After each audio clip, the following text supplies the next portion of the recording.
todos de nuevo desde Tibi Joyas y Joyeros para el proyecto Denisova. En primer lugar, queremos dar las gracias a todos los artistas que están trabajando muchísimo para terminar sus piezas, porque os tengo que recordar que el 15 de julio es el último día para entregar todos los materiales y que ya por fin tenemos fecha de inauguración, que va a ser el día 1 de octubre en el Museo del Parque Joyero de Córdoba. Así es que los nervios ya fluyen. Yo los míos no os cuento cómo están. Estoy adagada de los nervios. Así es que hoy tenemos el placer de contar con nosotros con Sofía Beté, que viene desde México y tiene una historia súper interesante que contarnos y trae una pieza absolutamente maravillosa. Pero antes de nada, Sofía, cuéntanos por qué la joyería te atrapó. Cuéntanos. Hola Raquel, hola la gente que nos está viendo. Muchas gracias por haber hecho este proyecto. Antes que nada, estoy fascinada con el proyecto. ¿Por qué la joyería? Desde muy chica, mi mamá siempre me llevaba a clases de cosas manuales y siempre me gustó hacer muchas cosas con las manos. Pintaba, digo, no soy muy buena pintando, pero me encantaba coser, tejer, armar, hacer cosas siempre de manualidades. Cuando salí de la escuela, la realidad es que estudié para ser maestra Montessori. Después de ser maestra Montessori, estudié antropología y después de estudiar antropología, me di cuenta que lo mío no era más que hacer joyería. Porque entre todo el tiempo en el que estaba yo entre los estudios, entre dar clases de Montessori y entre dar clases para antropología, hacía joyería y vendía. ¿Cómo empecé? Un día vi un collar de amatistas que traía una persona puesta y quería yo ese collar de amatistas y le pregunté dónde lo había comprado y me dijo el lugar donde lo había comprado y busqué y no tenían amatistas y dije, bueno, yo sé hacer cosas, tengo que poder hacer el collar de amatistas.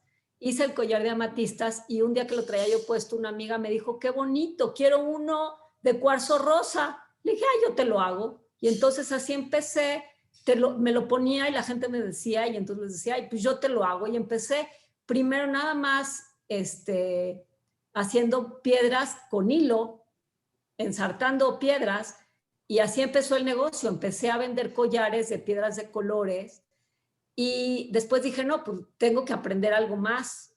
Y buscando y con una amiga que me recomendó a la maestra Lilo, empecé a tomar clases con Lilo y pues el negocio empezó a crecer en otra rama. Ya no era nada más ensartar piedras, ya era también pues hacer piezas más importantes.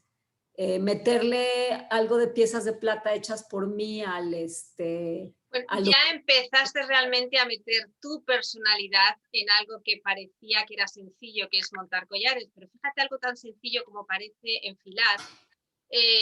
Cada diseñador y cada artista enfila los collares de una manera distinta. Evidentemente un collar entero de perlas es igual para todo el mundo, pero a mí me gustan mucho collares que veo enfilados y unos lo pueden hacer con 2, con 3, con 4, es decir, en el fondo está la personalidad de cada uno en cada una de esas piezas. A mí lo que me parece sobre todo más interesante es el hecho de que ya no solamente te quisieras quedar con algo que dominas, sino que quisieras ir más allá y aprender joyería, porque claro, la gente piensa que es fácil, que esto se aprende enseguida y realmente lleva muchos años de práctica. Yo llevo muchísimos años aprendiendo, sigo aprendiendo. Cada proyecto es un reto porque cada pieza es única, te enfrentas cada vez a cómo solucionar ese problema, ¿no? ¿Cómo te enfrentas tú cada vez que tienes que solucionar un problema en joyería? Ay.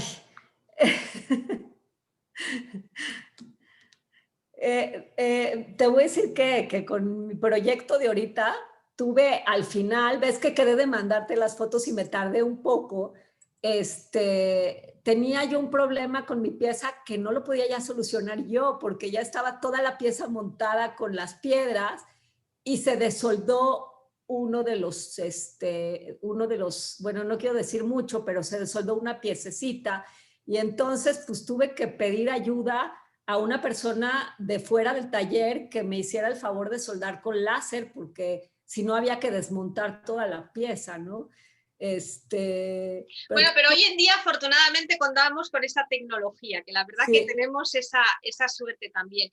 ¿Y la antropología te ha servido en algo para el trabajo que realizas? Porque yo creo que es muy interesante el conocimiento antropológico de los pueblos, también cómo nos ayuda en nuestro trabajo personal.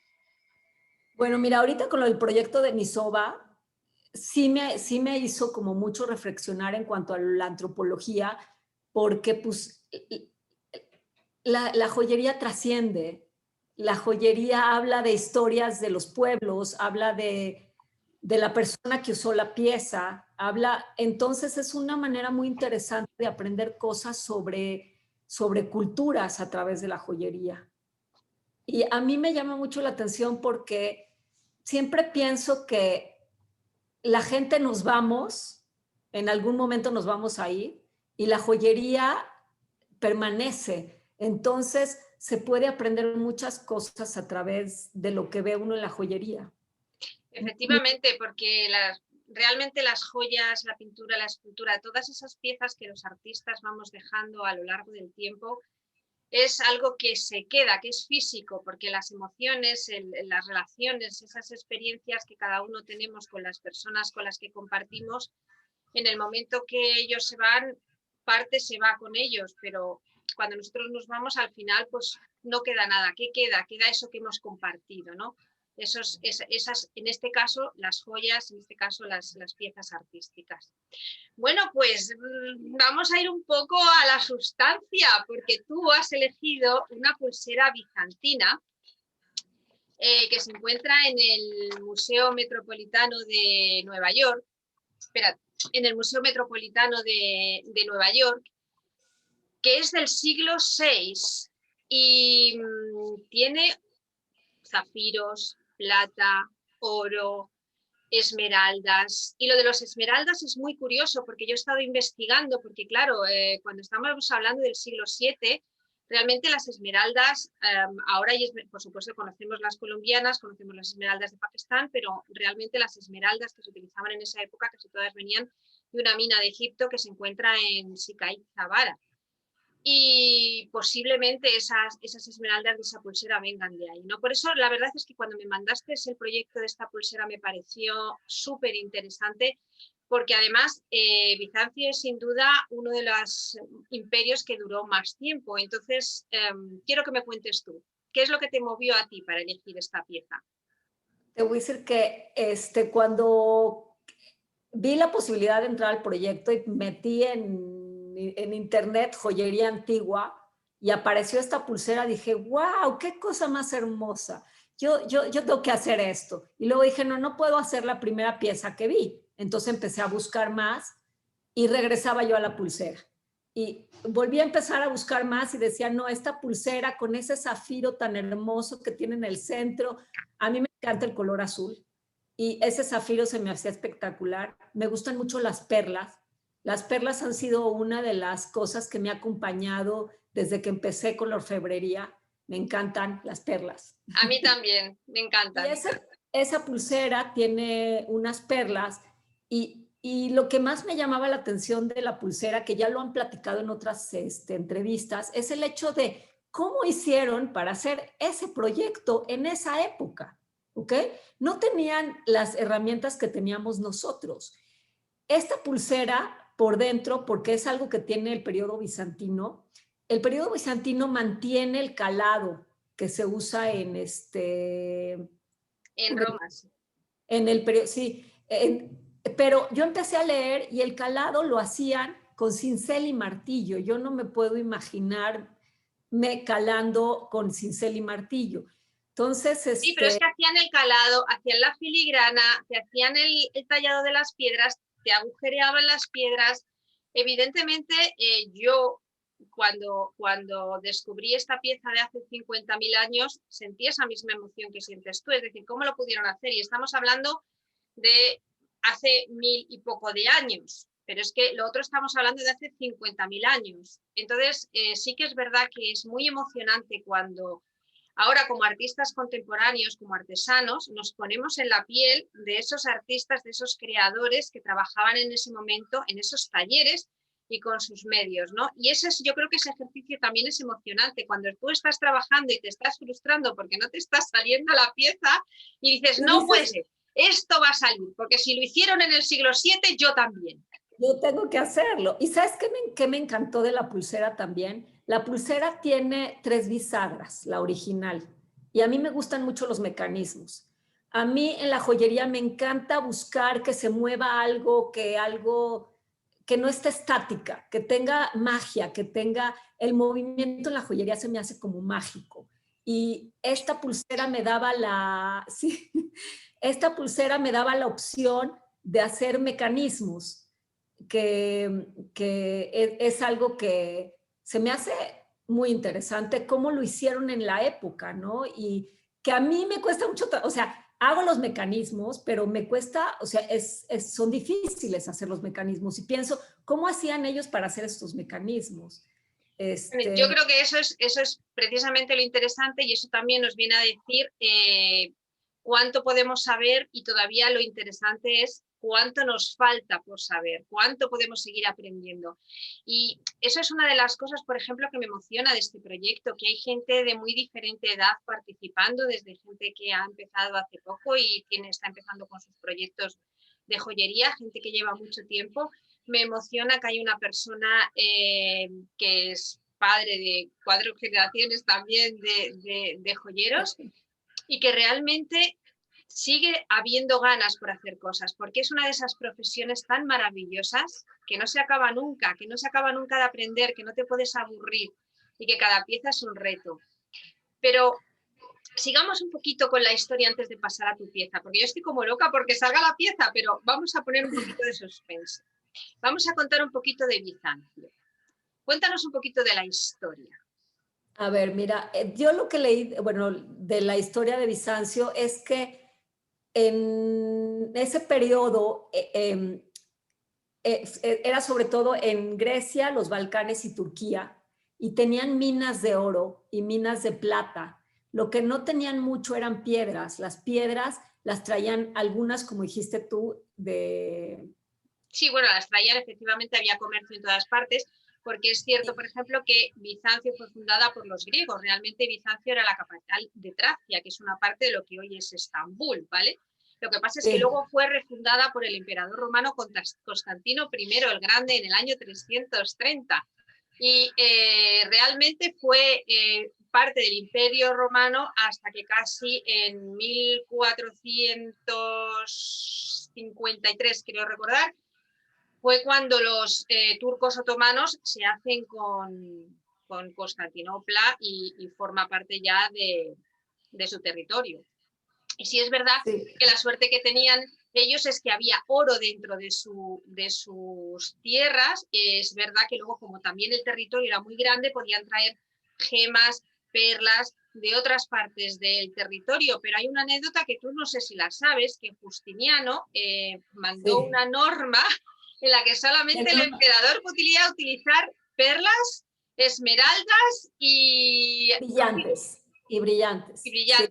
Sí, decía que nada más el emperador podía usarlo, pero a mí me llama la atención esa parte de la historia, porque si nada más él podía usarlo, ¿por qué la pulsera que yo estoy presentando, la original? Bueno, luego es que dicen que había unos peros, porque luego estaban los regalos de Estado, los de no sé qué. Entonces, bueno, pues cierta gente poderosa al final, bueno, había que esconder. ¿Quién sabe si tú tenías una esmeralda o no, no? Claro. Pero sí, él trató de poner una ley y dentro de la ley que puso era que, bueno, la gente de la clase alta podía usar un anillo de oro. Eso es lo que él quería, ¿no? Pero pues como dice todo el mundo, las reglas están puestas para romperse y la joyería... Eso siempre. La joyería era muy atractiva en ese periodo precisamente porque como había minas y como tenían intercambios comerciales con piedras que les traían de la India, entonces la gente no se conformaba con que nada más Justiniano tuviera... Y que no hay que conformarse, que las joyas son maravillosas y que de esto de que solamente son para 2 o 3, no. Afortunadamente además hay un montón de artistas, un montón de diseñadores y hay joyas para todos, piedras para todos y gustos para todos. Así es. Que eso de para 2 o 3, de nada, para nada. No. Nos rebelamos contra eso. Y bueno, Totalmente. vamos a ese momento. Enséñanos tu pieza, por favor. A ver, la voy a sacar de aquí. Yo a mi pieza le puse aquí una acuamarina en bruto. Es que es absolutamente maravillosa. Cuéntanos cómo has llamado a tu pulsera. Mi pulsera se llama Transformación. Quiero que vean algo que a mí me maravilla. A mí me maravillan los mecanismos, que se puedan abrir las piezas. Es mágico. El movimiento es mágico. Y tiene un pequeño perno de este lado para cerrar la pulsera con su cadenita para que no se pierda. O sea que le has puesto las perlas, la aguamarina en bruto en el centro, la has calado, la verdad es que es una auténtica maravilla. Pásala despacito así delante de la cámara para que la pueda ver todo el mundo. ¿Y por qué la has llamado Transformación? Ay, para mí el proceso de la pandemia fue toda una transformación. La he llamado transformación porque he podido ver cambios en mí a través de esta pieza. He podido darme cuenta que puedo hacer cosas que pensaba que no podía hacer. He encontrado mucha luz con este proyecto.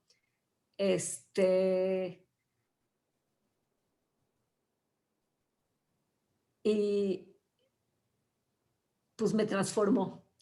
Por eso le he llamado transformación. Me estás emocionando y me está costando mantener esto bajo control.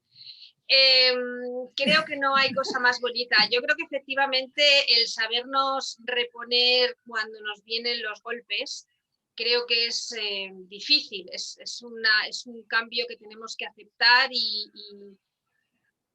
efectivamente se tiene que producir una transformación en nosotros para poder superar un acto negativo, que puede ser el que sea, y ya sacarlo adelante y buscar la energía para convertir eso en algo positivo, en algo creativo, ¿no? Y si a través de la pulsera has encontrado ese tiempo, ese momento, ese algo dentro de ti que libera barreras y que demuestra que no hay nada que te pueda parar, eso ya es maravilloso.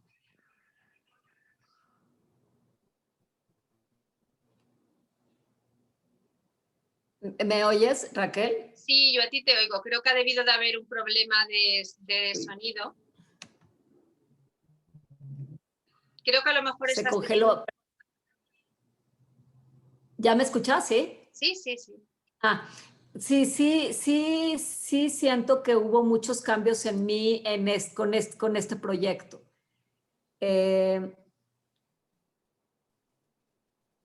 Y algo que yo hice con la pulsera, que a mí me encantó de la pulsera bizantina, que tenía calado por dentro. El calado que tienen en la época, lo voy a leer porque el nombre me cuesta mucho trabajo, el calado lo llamaban opus interracil, opus interracil. Y ellos metían el calado por dentro y las piedras por fuera. Yo lo que quise hacer es sacar el calado habla de mi esencia, yo saqué mi esencia al mundo, para que el mundo conozca mi esencia, y pues la única piedra que hay es la piedra, el brazalete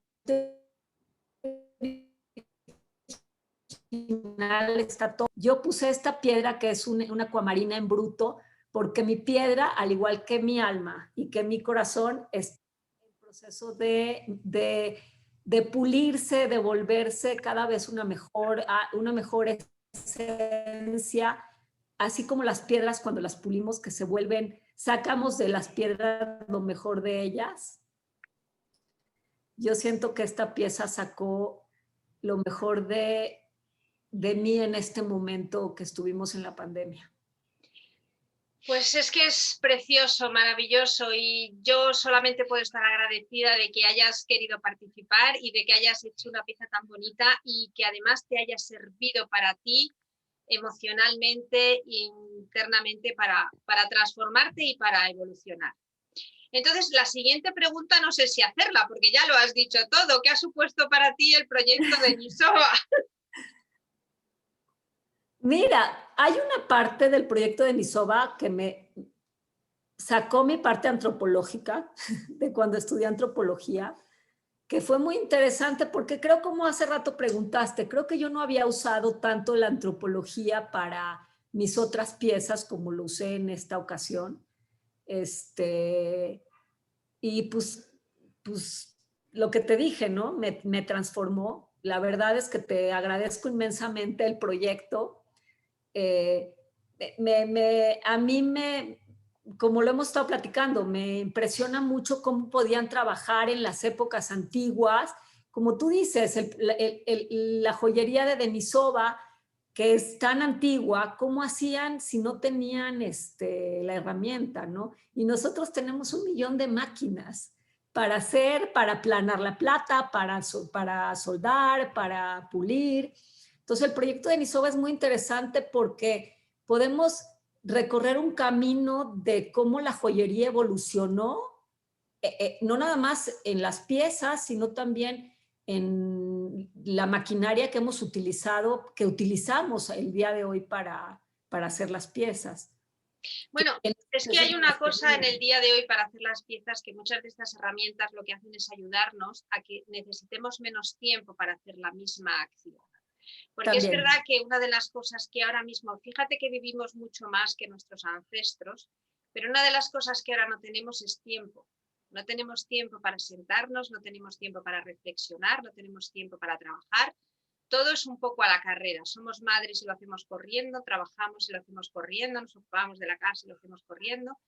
Entonces, es verdad que el proyecto en este momento ha venido muy bien porque nos ha hecho parar, nos ha hecho reflexionar y nos ha hecho entender qué es lo que es importante, ¿no?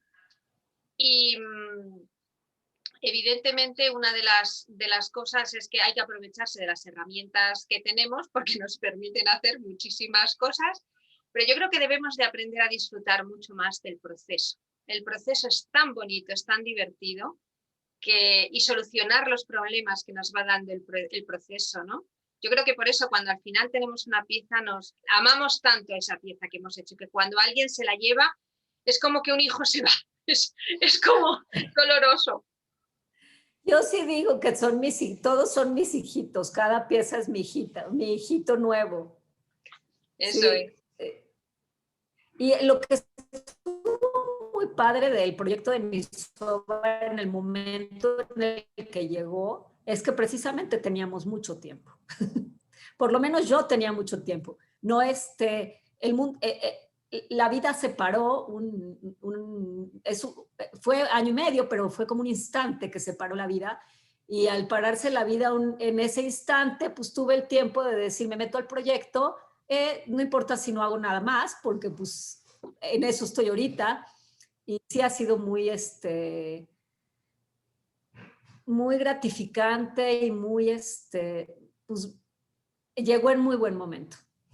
Bueno, pues va a llegar el momento de despedirse de Sofía, así es que si tienes algo más que añadir, por favor. Pues nada más que muchas gracias y pues nos vemos en España el 1 de octubre. Pues muchas gracias a todos por haber estado con nosotros hoy, escuchando a Sofía, su interesante historia, disfrutando de su maravilloso brazalete. Si queréis disfrutar del proceso de realización y de la pieza terminada, podéis ir al Instagram del proyecto Denisova, que es @proyectodenisova. Si además queréis ver todas las piezas que tenemos seleccionadas y el proceso creativo, está en la página web proyectodenisova.com. Os invito a que lo sigáis y por supuesto el 1 de octubre nos vemos en el Museo del Parque Joyero de Córdoba y queremos dar las gracias a todas las instituciones que nos están apoyando desde el primer momento, por supuesto al Museo del Parque Joyero, al Museo Nacional de Artes Decorativas, a Cicor Internacional, que nos ha dotado de 2.000 euros para ese primer premio, que qué artista lo ganará. Luego tenemos los 2 premios del Instituto Gemológico, que es un curso de joyería y un curso de historia de la joyería, que yo creo que son súper interesantes. Así es que nos vemos en la próxima entrevista, aprendiendo mucho más de otro artista. Y disfrutando del arte, disfrutando de la vida, disfrutando de las joyas. Hasta pronto y muchas gracias, Sofía. Gracias, Raquel.